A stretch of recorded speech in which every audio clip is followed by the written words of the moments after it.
All right. So, yeah, we're getting down to the thick of it of what we need to focus on when you think about surviving this great reset is understanding the programming was instilled into us way long before we were even born. It was instilled into our grandparents. It was instilled into us pre-World War One and even post-World War One. Okay? Uh, I mean, this whole building up to eventual scale down was something that needed to be instilled into at least the 3 generations, because that was what's going to produce normalcy and fixed belief systems, fixed thinking, and even lifestyles that would not change from that. Okay. And so I know what programming I was set up for, which is, of course, you can't be too big. And sugar is poison, salt is poison, everything must be sugar-free, and, you have to look hot and gorgeous and potentially even sexual. You got to be a good wife and a mother, I guess, if you want to be a mother. And it's just like, I know the programming, and I know the programming of the society at the time that I was raised. And so that's an insidious programming. That's a programming that is so hard to get out of, especially when everyone around you is stuck in that programming and even bullying you into that programming. Okay. And then having these these images and expectations that people are a certain size and a certain weight. And so, I changed my cover page to be not of the whole Hitler thing, because I'm done with that. I just posted that. I took that picture that was in the cover page to show Hitler mentality of projecting, and I just added that to that comment line of my pinned post to the person that was attacking me, some stranger attacking me who was defending sexuality, whatever sexuality. And I'm saying, here's case in point. Sexualized health Hitlers have an axe to grind with anyone that challenges any kind of sexuality. I don't care what it is. And I'm challenging all sexuality because it is part of the depopulation agenda. It's part of the deadliness of fertility. Sexuality, has been weaponized. And that was how the Neanderthals were screwed out of existence, through sexuality. That's how they became extinct, was through sexuality. And so imagine, when you are a person who is very sexual on any orientation, what you are doing to yourself. And so like any kind of drug or alcohol, it's in moderation. I don't do drugs and alcohol, but since I'm married, that's part of the sexuality is part of the marriage, but it also can be tempered and be controlled without having anyone on either end taking advantage of the other person, because that's called respect. Okay? And so Eve's Rebellion, when I did that Facebook reel of Eve, well, I don't say Eve, but that photo that I made, that post that I made with that picture, and then the snapshot from some other article, and then my pictures of myself, so I could see what I look like, let's say 10 years from now.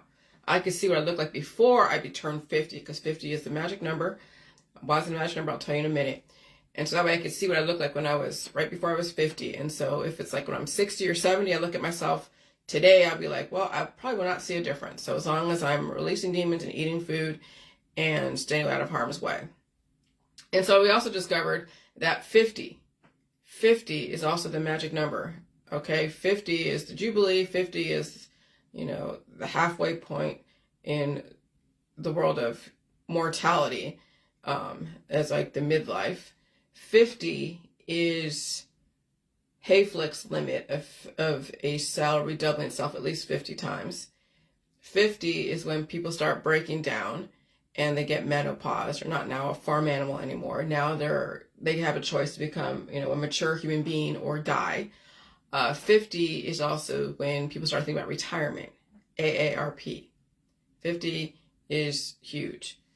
And so when Adam and Eve were kicked out of the Garden of Eden, and then now they had to go and fend for themselves and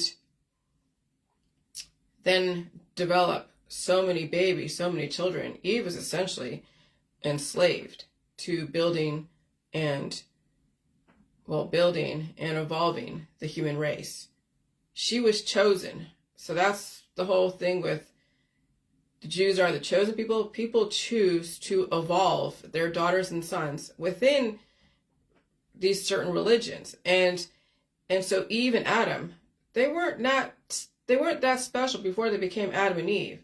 They were just like any other hominid out there, indigenous, participant in that population. And then they were chosen by somebody. I couldn't tell you who it was.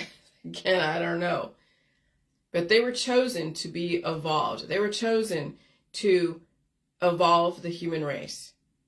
And so they went out there, did their things, and there's probably a lot of Adam and Eve. When you think about the giants, if you were to go back to 10,000, 20,000, 241,000 years ago, there's probably a lot of Adam and Eves. And so that one Garden of Eden, that one Adam and Eve was just a snapshot of so many, because Earth is the Garden of Eden when you think about it. And there were extremely intelligent beings that evolved, humans. And they chose specific humans to go and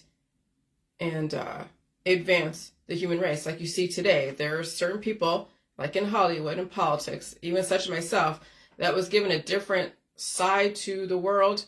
And even though I wasn't told everything, I went through my own suffering, it was giving me the space and the capacity to be curious about the world and to solve my own problems and develop even something innovational, such as the J world. Okay, so that's what chosen means, is someone's choosing to evolve you. They're saying, okay, you came from a certain background, you come from a certain lifestyle, and I think you have the capacity, if I train that into you and not have anybody coming in and be like, okay, you can't do this or can't do that.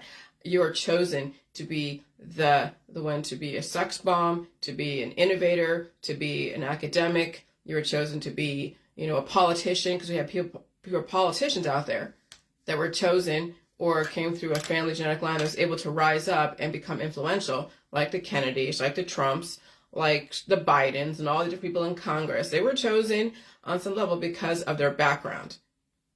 Okay? And so then Eve became the enslaved one, because she was chosen, like women are being chosen to be enslaved to the curse of genealogy. And so I'm saying, okay, now that we're in a very different environment, and I realized to what extent the depopulation agenda was developed and how far back it started, and it's probably before the 1900s. This has been going on for ever since 1776. When you think about it, it wasn't like we broke away from England and now we're these Americans and now we're just going to live like high on the hog and do. No, there was a rhyme to this reason. There was a method to the madness.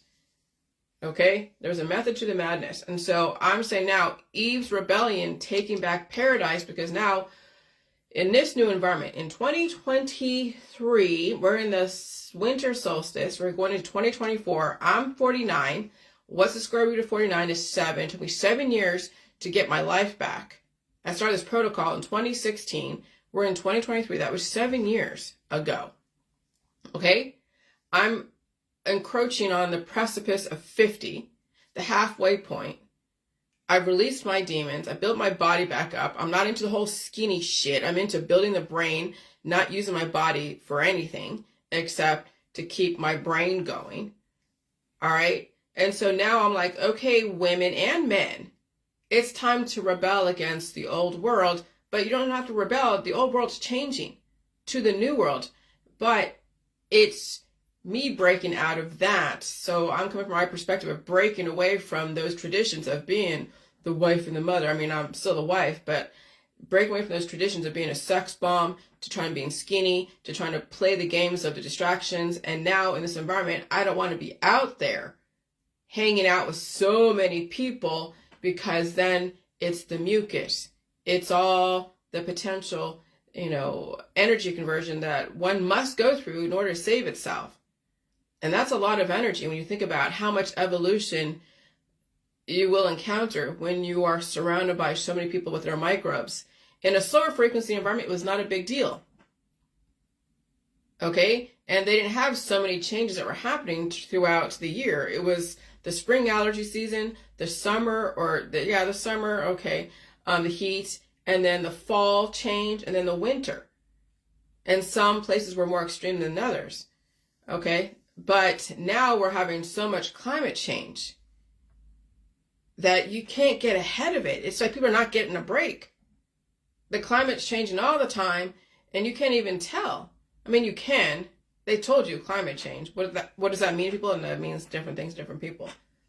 And so now I'm saying, okay, Eve's Rebellion, I'm not going out there and hanging out with so many people. I'm not trying to party and do drugs and do everything else. I'm trying now to release a demon. So when I do choose to go out there because of necessity, like shopping or taking care of business, it's not going to take years off my life or cause me to have to really be, cause me to have to release those demons a lot more because of that exposure. So Eve's Rebellion, Taking Back Paradise, skinny started to become a major fashion trend after the turn of the century.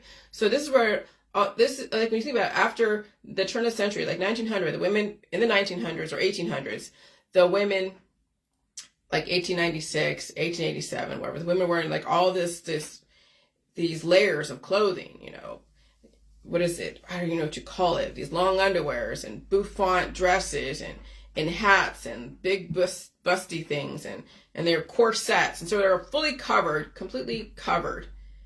And then in the 1900s, I don't remember exactly when the fashion of taking away clothing became, and I'm sure you can Google that. But as 1900s was like 1901, 1910, 15, 20, 30, the clothes on the women started coming off. And it wasn't like showing off her big bustier or showing off her big curvaceous body. No, it was then, now she hardly weighed anything. She was wearing stuff that was form-fitting and showing how slender she was and how fit and slender and exotic. And so you can see that in old Hollywood, where that was maximized to the fullest. You had the perfect woman. It was like, Grace Kelly. And yeah, women became definitely more gorgeous, extremely gorgeous, as they gave her more estrogen to soften her features. Because I saw a thing on Facebook that showed an Albanian woman from 1923, and she had a little bit more manly features because she had a balance of between estrogen and testosterone. And that was also for survival, so she can handle the hard lifestyle. But as the society has changed and women didn't have to work so hard out there in the fields and all that, she had a lot more help with modern conveniences and modern this and modern that. Then she was able to be softer and look softer. Soft hands, soft features. So then it was the food supply, and then also I'm sure the medicines and the V's and all that softened up her features, so she looked definitely, and cured too, all the medicines that cured her in the state of highly estrogenic, and then also fertile and sexual. And then there's, okay, so skinny started to become a major fashion trend after the turn of the century, essentially starving. And if you were bigger hipped, bigger boned, or bigger, then you were of childbearing substance to be taken down many notches. So children weren't our great way back during the turn of the century because it was about innovation, evolution, developing a new society. But now, having children and also being very skinny can be deadly if it's not already. Hence the rise of childhood diseases and adult onset of diseases and early death died suddenly. Okay? So flappers, remember the reefer madness, the 1920s and 30s and all of that, the jazz age and the reefer, and that was brought in by the Mexicans, who then it was found in New Orleans and all of that. And so you have all this marijuana floating around everywhere, also increasing the talents and the artistry and the music and the writing the lyrics and and poetry and all that. And so during that time, yes, I'm sure some of the pot strains were also suppressing the appetite and causing them to play more and develop more and innovate. And so flappers in the 1920s had a thin, lanky, and lean body type. They would push their waistlines at hip level, bandage their breasts to make them less prominent, and crop their hair very tight. And so as you can see, this trend of being so skinny carried forward into the 1930s, 1940s, 1950s, 1960s, 1970s, 80s, 2000s, and now with climate change, people are trying to survive an accelerated climate while having so many children, not surviving, not even having children. Some women are stuck in the notion of starvation, sex, drugs, rock and roll, and trying to stay cured, but to no avail. Resistance equals breakage. And so, yeah, the skinniness is what is causing these women not to survive their lifestyle.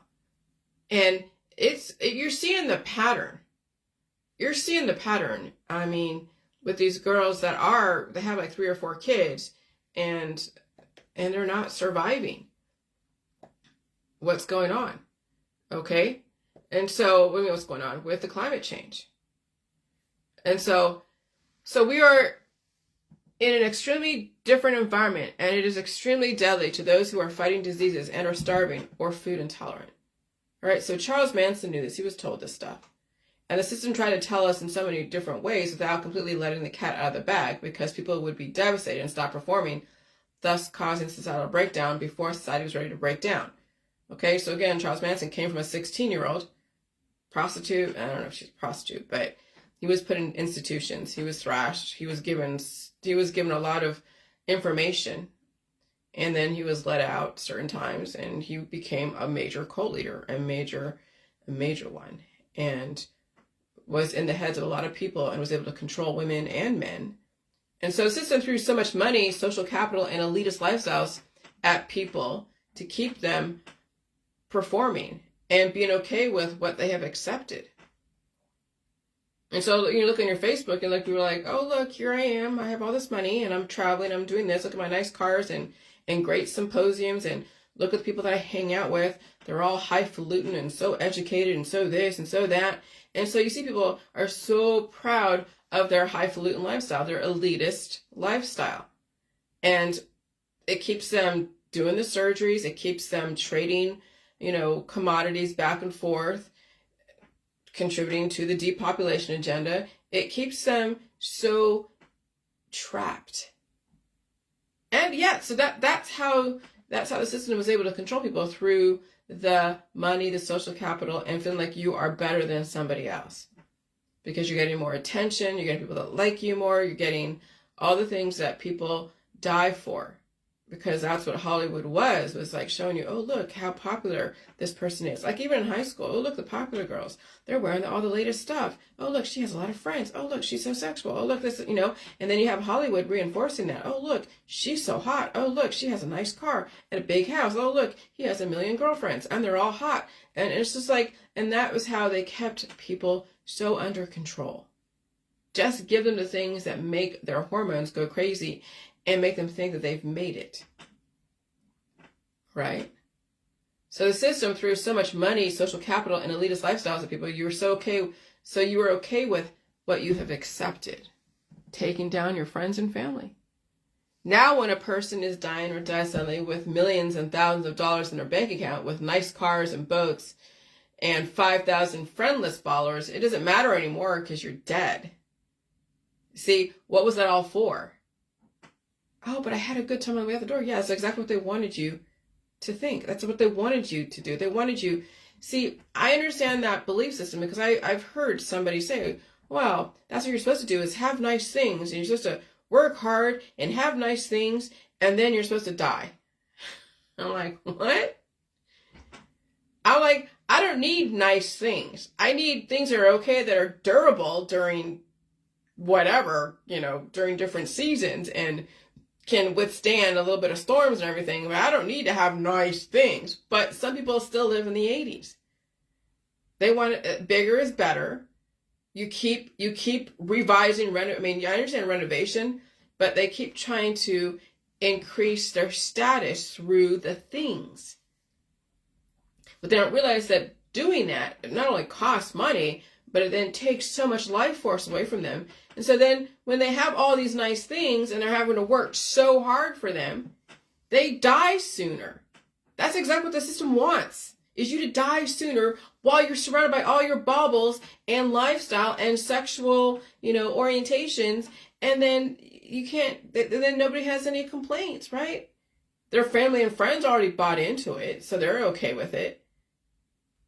And so then you don't really get too much of a pushback because people are dying doing the things they love to do. But if given another option, they probably wouldn't choose to die. But they want the nice things. We can't have both. I mean, you can. It's all relative. This is nice, okay? But I have my clothing and I drink my coffee. I'm not trying to revive. I'm not trying to, my husband's very opposite of me, which is fine. He wants to be opposite. He works hard. That's what he wants to do. Fine. But let me tell you, when you're not trying to have so many nice things all the time and trying to keep up with somebody else, your money can stretch further. You actually could prolong your life, okay? And then you're not buying into having to be around so many people who are taking so many resources from you, in energy and microbes. And then there's other ways to cultivate your existence without taking from someone or someone taking from you. And that does take a thought process change. It's right now, some people are cured in that notion that bigger is always better, and the more you have, the better you are. The more hot you are and sexual you are, the better you'll be, and all this other shit. And when you're so skinny or so big as a dude who doesn't really want to change, yeah, you're cured in that lifestyle. In that notion, that lifestyle, that belief system, you'd have to take an enormous crap and then replace that energy with new food that give you new programming, new crap to understand where I'm coming from. That's why that's why the skinny people in the J world will have a hard time with this, because they would have to gain weight. And if they're all about being skinny and being cured in a lifestyle and a belief system, yeah, you're cured. And then you're also deteriorating. Some faster than others, some slower than others. And when you're like my husband, he's a bigger dude, but he's strong. If when you're sick, which it sucks, yeah, you don't have a lot of strength when you're sick, when you're going through that transition of evolution. It's not to say that you couldn't get your strength back and be able to perform, but how long are you willing to take time off to go through that transition? I remember like a couple of years ago, I could barely move. Imagine having to carry that type of lifestyle, hardly moving because your body's going through a transition. You're pulling out the crap and feeding yourself and going through that whole process of pain. Like I remember just last night, just even stretching because of the frequencies and the body pushing everything through. It was painful, even just doing this. But my pits are looking okay. I mean, there's still like a darker line underneath, but no big deal. But yeah, how many men are willing to go through that process of a transition of being able to change out the old programming to bring in the new programming and still be able to perform and do their job? Well, yeah, not many. Okay? And so now when a person is dying or dies suddenly with millions and thousands of dollars in their bank account, with nice cars and boats and 5,000 friendless followers, it does not matter anymore. You're dead. Was it worth it? Skinny was to keep you from evolving. Skinny was to keep you under control. Skinny was basically making you a puppet. Now think of Karen Carpenter. She was hot back then. She was talented. She had anorexia. She was starving herself, but she was belting out those songs, and they made you cry. Absolutely. They were some pretty good songs. And so people who are skinny are stuck in their programming until they are ready to evolve. And some people die staying skinny. And it is painful when you are skinny trying to put on weight and evolve. That's why when you are extreme ends of the spectrum of weight, way too skinny or way too obese, that shows that you are not in the comfortable level of evolution to be able to fluctuate. Okay, so I've talked to someone that was in palliative care a while back, and they were palliative care, and they were trying to do a Hail Mary with the J world, and there's not going to fucking happen. She was way too big. like way too big. And then also the other end of it, you'd be so skinny, be the crypt keeper, that would really be painful to take on the weight and feel that, because it would be a lot of heat. You would be sweating a lot taking on the weight and then also releasing that programming. And you might, and who knows what symptoms might come up during that process. You can look in your family background, but that doesn't always tell you everything. Some things you just discovered while you're in the process. And it could be a surprise. You never know what you might discover as you're going through the evolution. That's the scary part. People are so used to expecting certain things because of their genetic background that they can see through their family. But when they actually do something that's really different, like trying to evolve and change while alive, then they might be surprised with certain things. They're like, oh, wait, where did this growth come from? Oh, wait, where did this rash come from? Oh, wait, where did this thought process come from? Right? Okay. So extreme on other end, oh, here we go. That shows that you are not in the comfortable level of evolution to be able to fluctuate when you're so extreme on either end. So elderly people are extremely skinny and starving, but some also carry so much weight. Extreme on either end, vital organs can't handle lack of evolution, or on the other hand, too much evolution. Which is why the reefer madness was so huge back in the 1930s, because it was an appetite suppressant. And even if it made you eat, you weren't feeding yourself, you were feeding the offspring while the body was breaking down as the system was taking advantage of your resources, like Louis Armstrong and all of his talents. Right now, like Snoop Dogg. Okay?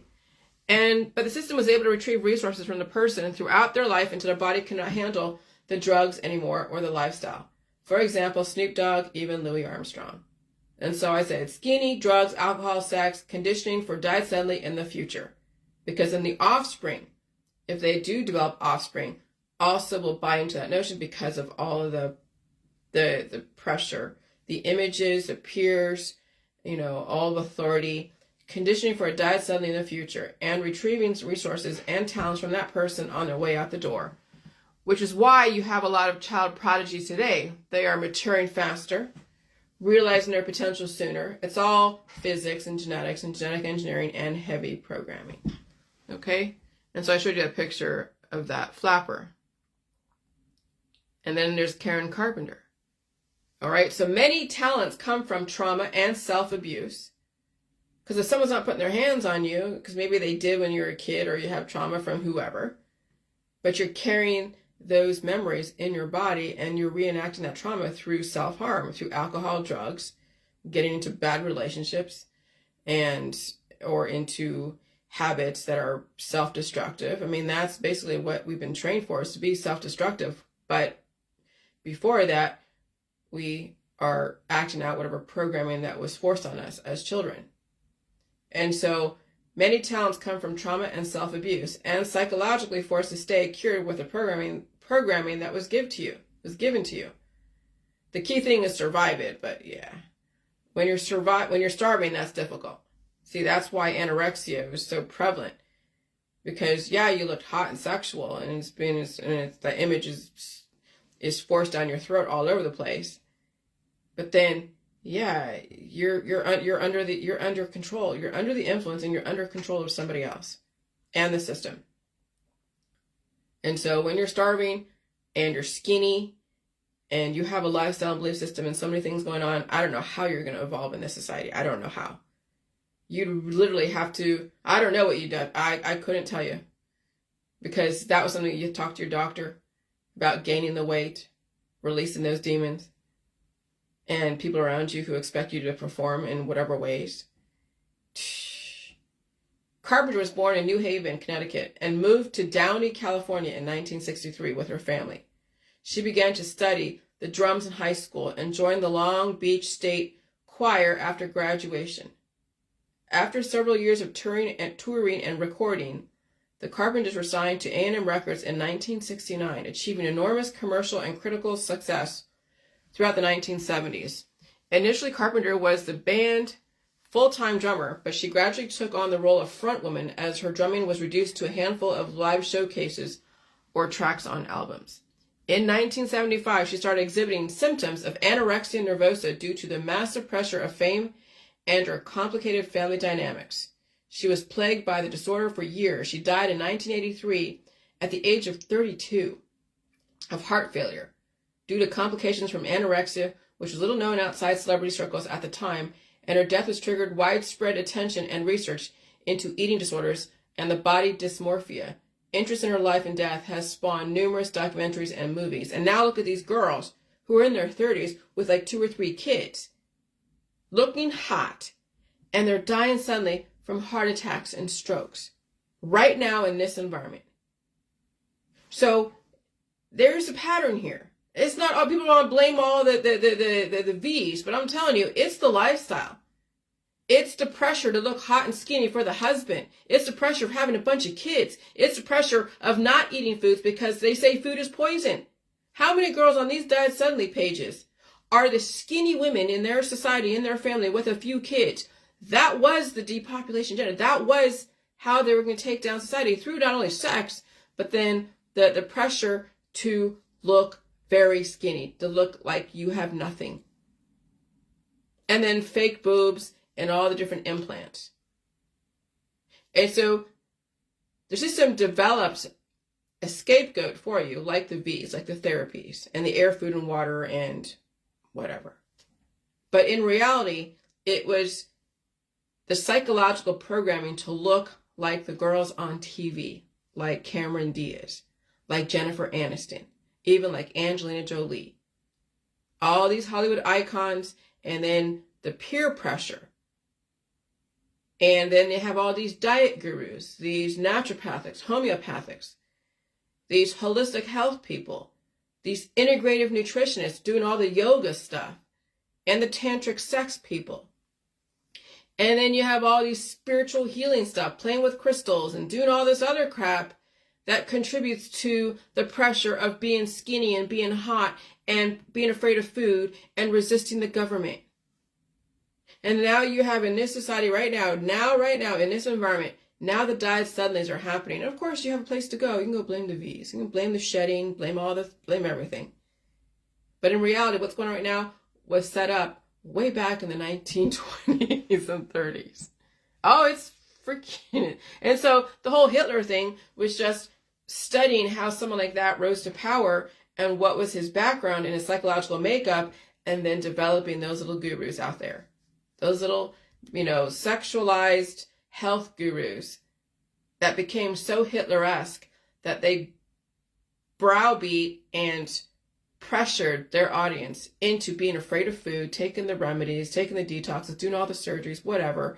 And now you have people who are dying suddenly because they cannot handle this environment. Oh, it's fucking, it's phenomenally strategic. I got to hand it to the system.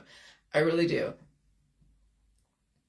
And so I'm looking at these Diet Suddenly groups, and someone's like, I remember, well, I'll finish this thought.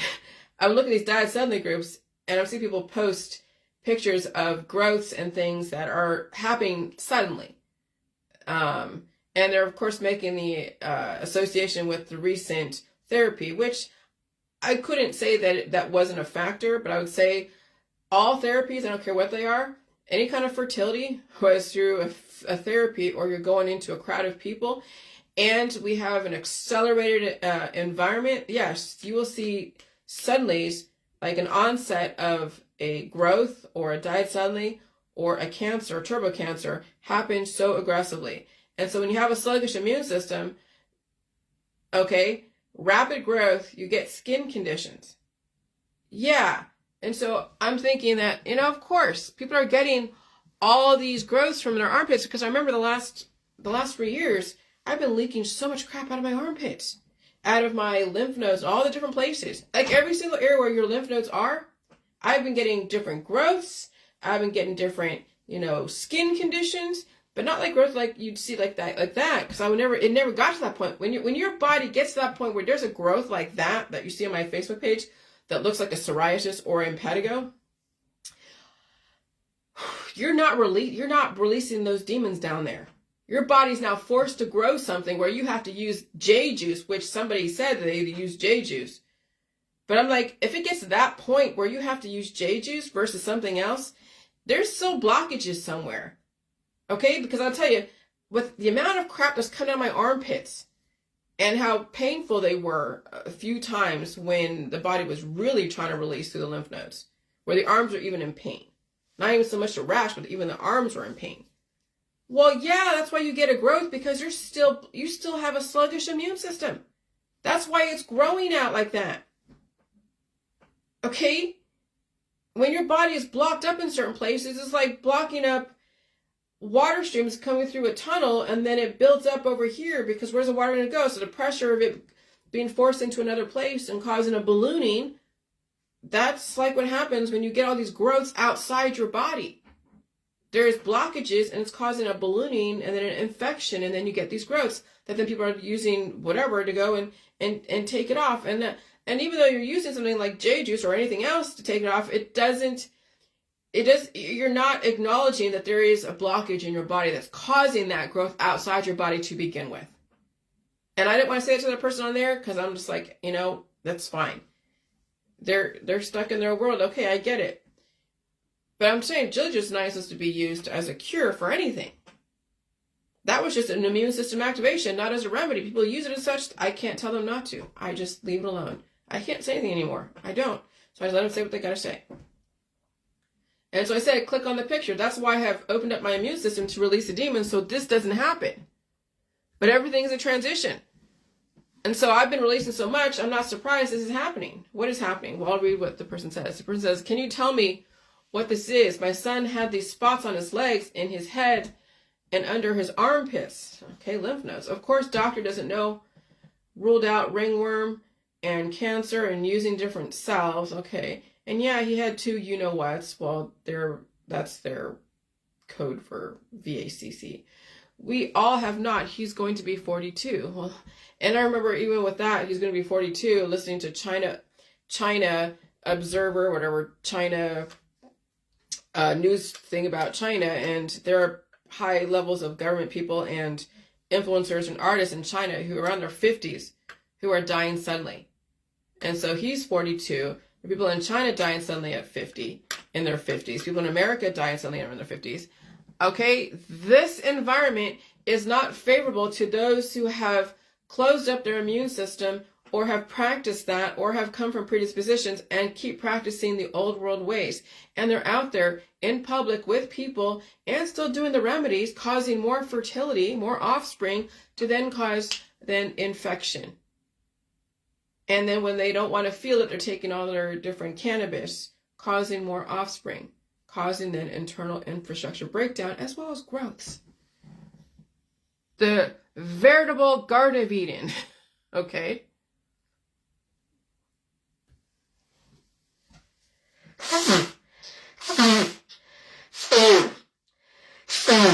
And this is what I do every freaking day.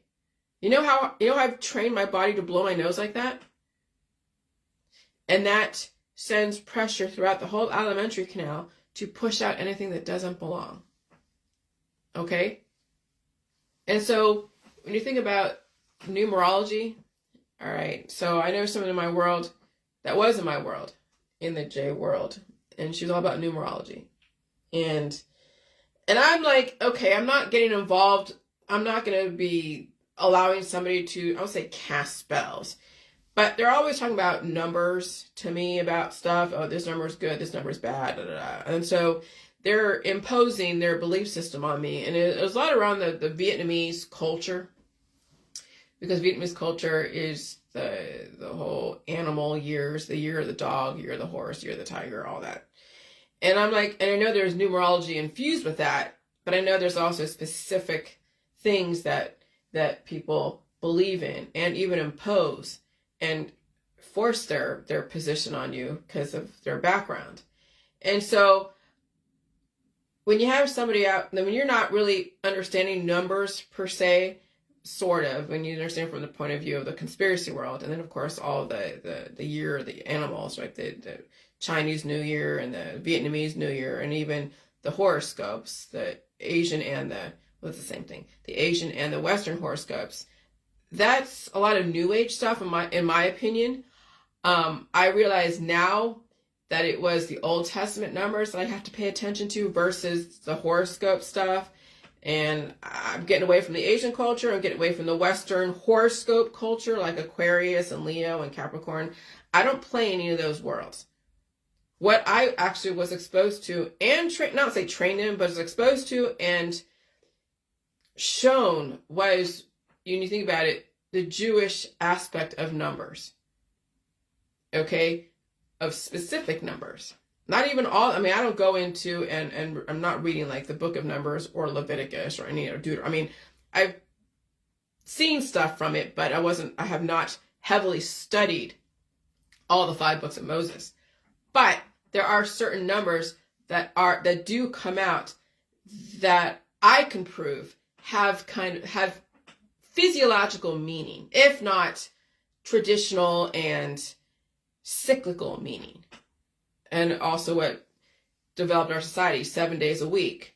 So when I'm thinking like my world, that I'm 49, and so the square root of 49 is 7. It took me 7 years from 2016 to now to release the demons and develop, another path for myself where I can redirect from the Hayflick limit of 50 chances at life to redouble itself.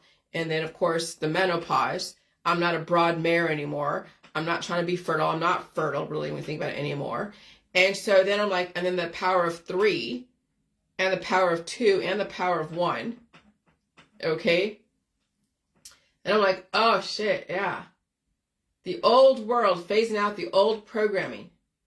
This was the formula you lived by and you passed down to your children. It was a 3-segmented, 3-generation type of lifespan. The 3-generation rule. Develop your life, maintain your life, and then self-destruct and destroy your own life. No one should be destroying your life for you unless you are giving consent. That is oncology. That is the remedies. That is having a billion babies, okay? And so that's the 3-generation rule. And then there's also the number 3, the Father, the Father, the Son, the Holy Spirit, 311, 3, 3. The 3 bears, the 3, and then the 52, with the 50, 52, but 50/50, comma, TOO. I realized too that when I was doing the Facebook Reels, they only allow you 50 pictures to do the Facebook Reels. I'm like, oh, that's not coincidental. But also 7 is also the amount of time that a person could actually regenerate their cells, 7 years. And then you have 7 days a week, and 7 is another number that is prevalent out there. So there's 3, there's 7, there's 50, there's 11, there's 1, right? So now, the 3-generation rule is develop your life, maintain your life, self-destruct, and destroy your life, okay? And then now it will be accelerated. That's called the died suddenly world. And so the old world is phasing out the old world phasing out the old programming, and then this new world is now phasing. Okay, oh my God, what am I saying? Okay, so actually it's a new world phasing out the old program, but we're still in the old world, but new world. It's like a transition. And so, anyways, this was the formula you live by and you pass down to your children. So I'm showing you the formula, 3-generation rule, and it was a 3-segment, 3-generation type of lifespan. Develop your life, maintain your life, self-destruct, and destroy your own life. But now it will be accelerated. That's called the die suddenly world. Fertility is in the medical, holistic, and family system, and fertility is deadly.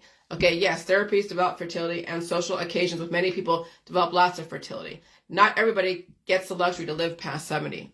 And so kids are maturing faster, realizing potential sooner, and dying sooner, just like their parents and grandparents. 3 generations in one family are also dying sooner. Kids, parents, and grandparents. The first 18 years, you learn your set programming. You can say slavery, okay, whatever. And so you have 18 years to learn the set programming. And in the next 32 years, you're supposed to accomplish something with that programming. And so you look at people when they're 18 and over, what are they accomplishing? What are they doing? Well, now you look at your Facebook. Okay. And sometimes it's a career, sometimes it's raising children, and both. Sometimes it's searching. I was searching my whole life and surviving all the different situations. And then when you turn 50 and during the following 20 years, you maintain that programming as your body falls apart, phasing out of society and accomplishing your bucket list. Okay?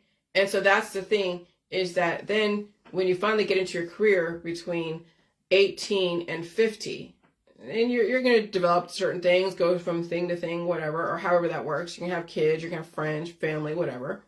And then you turn 50. Well, they still expect you to maintain your programming as your body falls apart, as you're getting all the different remedies and surgeries and things like that. And then you're being phased out of society as then when you retire eventually, you're going to go achieve your bucket list, right? And then when you turn 70, now you're in the golden years looking back on everything you did, wondering if it was all worth it. If you can even remember, if you even survived, because now you're seeing people dying suddenly. How many 50-something-year-olds look like they're in their 60s and 70s? Already lost so much substance, already have been diagnosed with something, fighting something, in a lifestyle that they can't get out of. So we have 50-something-year-olds that are probably not even going to make it to 60. It's right now we have silent gens and boomers making it to 70, but it's questionable if Gen X is going to make it to 70. I know I'll make it to 70 and beyond because I redirected. But how many people are my age, around 50, or even a little bit above 50, let's say 55, 60, how many are already on that track to die suddenly? It's just a matter of time. Just that next get-together or the next climate change or the next drug or the next alcohol they do, bam.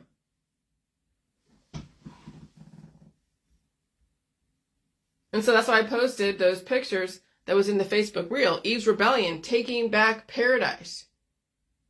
Okay? And then the square root of 49 is 7. And then there's a picture of the angels and whatever telling Adam and Eve to leave the Garden of Eden because they violated the rule of law, of life. And then there's Bible number 5. Bible number's 5. And there's all these different things that go around these numbers. Every number has some kind of meaning. Okay, biblically. No, I'm not going to play the horoscope game. I'm done. That's why I don't have any connection to my Vietnamese culture. I'm sure it's a beautiful culture. But it's indigenous, yes. It has also old world culture. And there's horoscopes attached. There's money, power, and fame, and elitist type of thing. There's trauma. And I'm like, okay, I got to go back to, when you think about it, back to Genesis, back to Adam and Eve. Okay? And so then I posted the video of the Carpenters, that song. That's a pretty awesome song. I'm eating a lot of yams lately. All right, so here's where I was able to prove that when you're skinny, you're easily controlled. It's harder to take out the old programming because that's what you're surviving on. See, every single time, I remember in the beginning of the J World, and even the last 3 or 4 years, and I would poop a lot because of the climate change, and I'd be so hungry, like so hungry, like where I would feel like I would have to go and just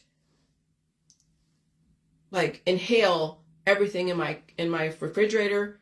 And remember last year or this last summer, I had so many of those ice cream bars that I still have one more box. I bought 12 boxes of 12 little Neapolitan ice cream bars.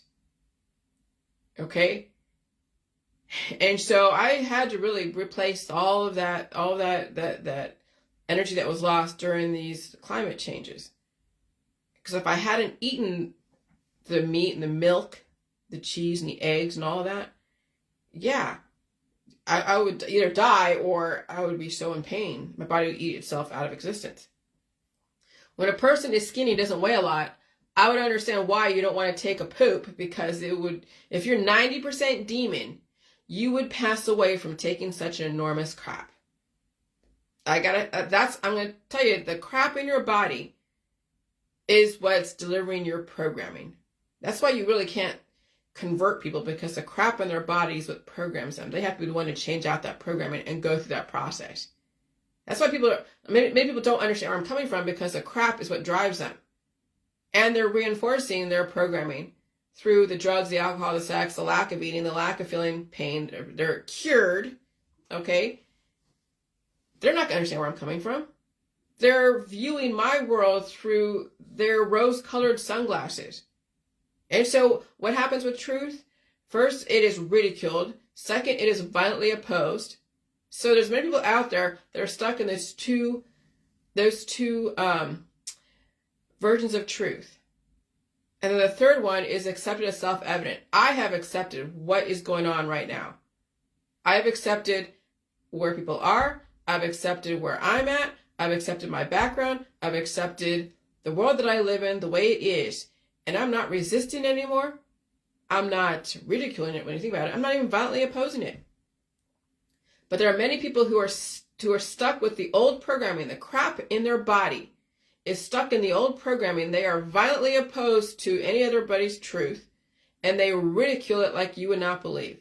But that's all part of the truth process. Some people are stuck in those two truths, and they don't get to the third part of it. They die in ridicule others and themselves, because that's what you do when you ridicule others, you ridicule yourself. And they're also dying in the violent opposition. But they never get to accepting things as self-evident and then changing themselves, because they can't change anyone. People are stuck in their programming of crap. Literally crap. And so transitioning that demon out of you takes gaining the weight to give yourself reserve so you can exchange out the old programming with the new one. And it's not a very comfortable process giving birth to yourself. That's why skinny people will have a hard time with this. Larger people won't have as a hard time, but you can't be too large. It's balance. Even giving birth to yourself takes balance, literally. Because you can't use J juice, or, you can drink a bunch of milk and try to poop things out, but sometimes even milk is not always going to help you. And so sometimes you really have to pull it out. But how do you tell people and if they don't have the balance to do that, they're stuck taking things in order to poop. And again, I wasn't always wanting to drink milk when I had to poop. Sometimes, like when I wake up in the morning, I have to poop. I don't want to drink milk as the first thing in the morning to poop. I have my coffee and cream, but even that, no, I do all my business before I have all my food. Because you got to be able to use everything to be able to condition your body to release. And that includes coughing, blowing your nose so hard so you can get things moving. Sometimes, things are so stuck up there when you think about it, that I have to actually blow my nose so hard, and all of a sudden it appears and it comes out and everything's great. That's why it's so important to understand how to use your upper respiratory system to release the demons down there. And that takes strategy, that takes relative balance, that takes knowledge of what it is you're doing. That takes a lot. And yeah. And so if you're a larger person, that's a lot to do. So then you're relying on taking something. But don't be using J juice, because that'll cure everything in your body. Constipation. Remember having that guy that has terminal cancer fighting constipation? Remember doing so much of the white salt? It caused people constipation like that. They were cured just like that. Again, you don't want to be cured. You want to be able to have everything moving. Okay? And so, even giving birth to yourself takes balance. And so then biologically, everybody has a clock based upon the social constructs of that society. If you want to reset that clock, you would have to change how you interact with your current society. The J world was always a great reset without having to die from it if you don't have to. You can't wait till the 11th hour to do a Hail Mary to reset your clock, okay? That's what people do in a hospice, palliative care, when they've exhausted everything in the medical holistic system. They're like, okay, I'll do the J world. Yeah, I don't think you're prepared for that. You have to condition for it. It's got to be something you do before you're at the 11th hour or at the 48th, redoubling of your somatic cells. When you think about the Hayflick limit, you got to be relatively strong and coherent and even strategic and have substance to be able to go and redirect and reset your clock. Okay? You can't wait till the clock's basically finished out. And people do that. They procrastinate. They gamble on riding the high of their lifestyle until their lifestyle completely depletes them. And then they're like, okay, I'll do a Hail Mary. You won't survive it. You won't have the capacity or the conditioning to survive it. And so the J world was always a great reset without having to die from it if you don't have to. You can't wait until the 11th hour to do a Hail Mary to reset your clock. I'm sorry, but last minute people will not do well in my world. Okay?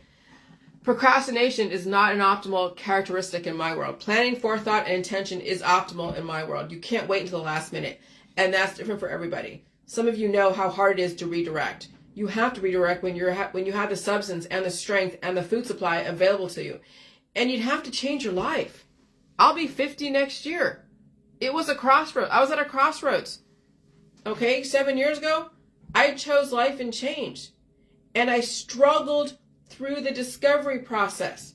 I finally made my case for life and longevity and, yes, immortality. And when you already are at the 11th hour, many of you out there will never understand immortality because you are already too far gone. You're set in your programming. If you take enormous shit, you die. So you'd have to take on the food and transition, replacing the old programming in your body. And some people who have too many issues can't do that. And so, of course, they're having an issue with the term immortality because they have programmed themselves to be mortal. That's why you can't be too skinny, because when you're so skinny, that's a hard thing. That's very difficult to transition from. When someone's, again, bigger, like myself, I remember when I was skinny when I met my husband, very skinny. And that's what I prided myself, being skinny, sexual, and hot, and whatever, and also strategic and daring. And then when we got on the truck together, and we both gained the weight in Florida, that was our saving grace. It was my husband's saving grace because he was very skinny when I met him. He was so skinny. He was muscular. He was skinny. And when we went on that truck together, it saved our fucking asses. It really did.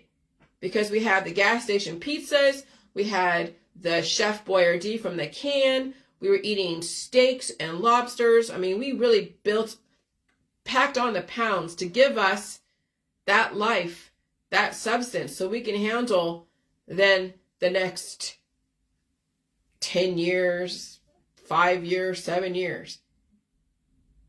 And so that's then what gave me then the ability to deal with my protocol at the time. Because I did lose a lot of weight when I was doing the J-Juice, like a lot. Luckily, the climate was not so aggressive that I could have been taken out by the climate plus that. And so when I realized in 2019, when the pandemic came around, that I couldn't afford to be doing no more J-Juice, of course not. I only did that every once in a while. But even now, I don't do it at all. There's no reason to. Okay. I needed all the food in the food supply, the meat, the milk, cheese, the eggs. The evolution was coming on quick. That's why there's so many versions of this book, because it was a fast evolution. And even now I've evolved from this book, but that's fine. This is more appropriate for people nowadays, where they are than where I'm at. And so where I'm at, it's gonna take me a while to write where I'm at, so people can still they can still understand where I'm coming from here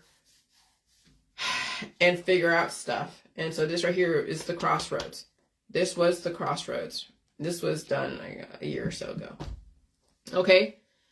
And so, yeah. And so I finally made a case for life and longevity and, yes, immortality. And it took me a while. And you have to have the weight. And so, yeah, being on the truck with my husband, and we gained that weight, and then we were sitting in Florida, and I was eating like raw milk, drinking raw milk, and doing all the holistic crap, but also eating the porterhouse steaks, the large lobsters, all the food. I mean, both him and I were like a little bit chubby, but we needed to be. My husband needed to fill out. He could not handle, he could not afford to be that skinny. Because if he was that skinny back then, now today, I mean, he might, but I don't know. That'd be harder to come back from. And so you can't have it both ways, those who are against suffering. If you're so against suffering, then it'll be a diet suddenly.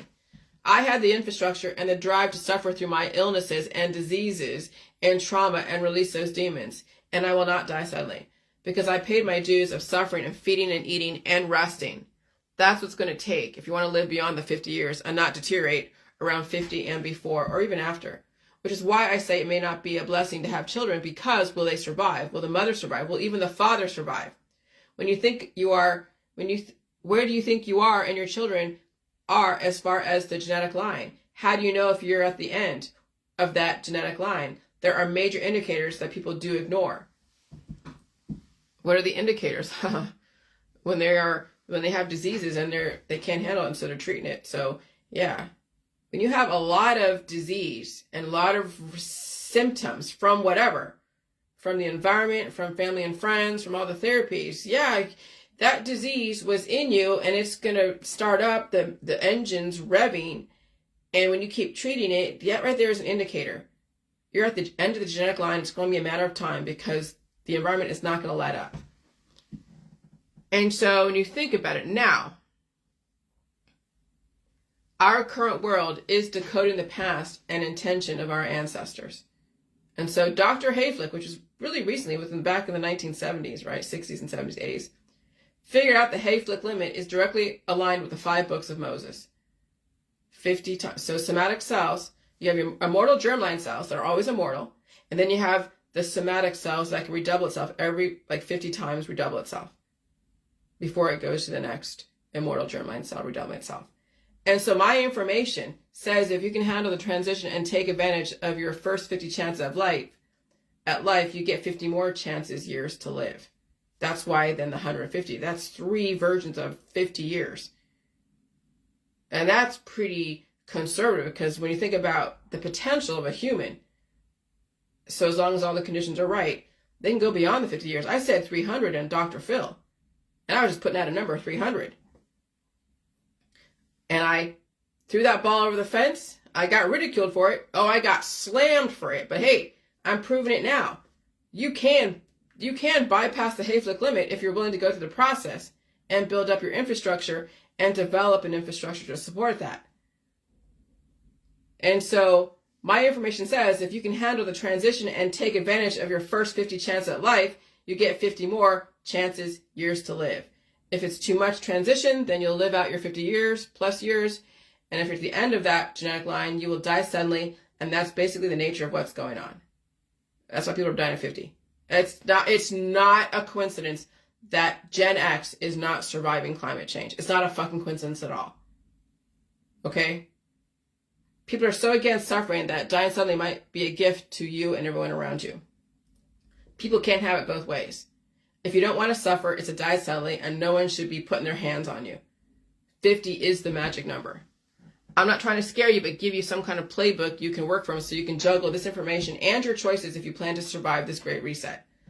I'm telling you, I wish someone gave me this information a long time ago, but they didn't have it. And if they did have it, they weren't going to tell me. Would I even believe it? Would I have the capacity to believe it, given where I was? So I'm glad I have the information now, even struggling through discovering it bit by bit. And so 50 is the magic number. I'm belaboring the point now. And knowing it is the end for many genetic lines from 0 to 100. And I figured out fertility is deadly. And it is watching it all play out. Sorry if it is offensive. I had to verbalize it. It was in me, my duty to pass it on. Pass on info, and that's it. And so whenever we're faced with a choice, like how to react or respond to 9/11, despite the theories around it, the choice, the delivery, and the outcomes are not easy. So all the conspiracy world and the stories around it, it's not easy to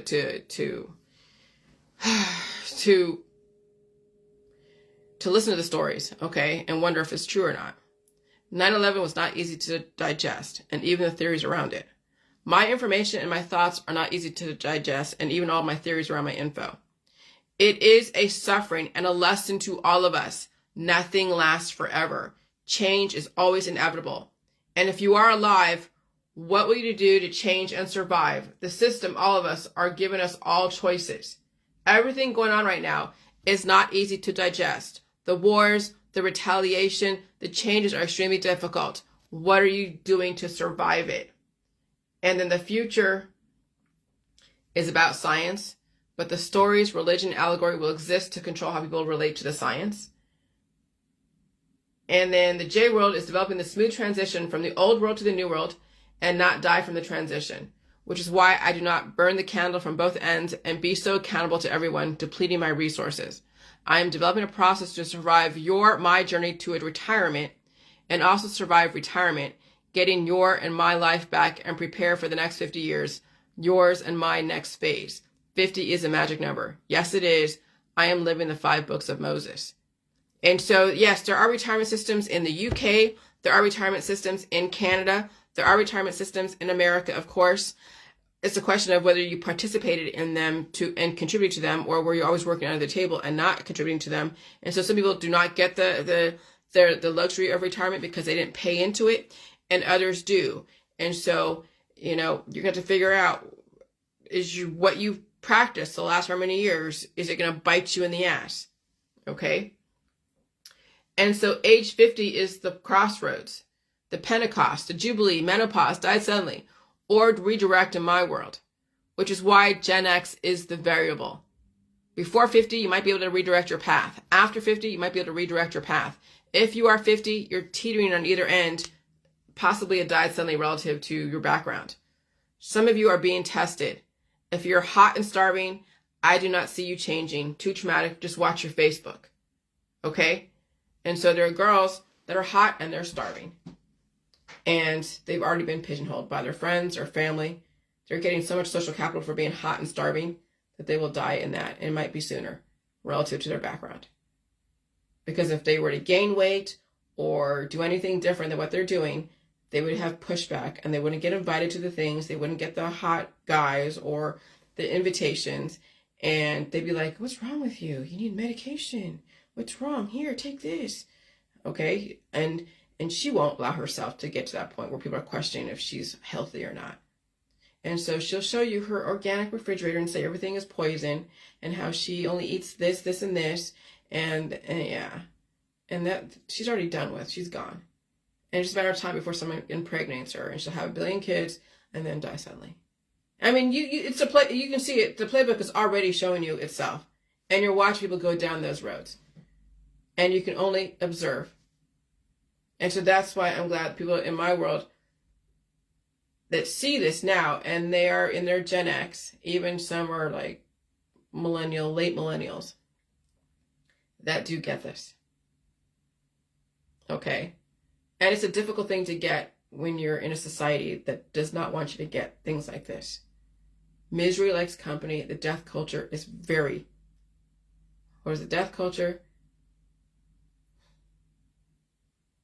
It is...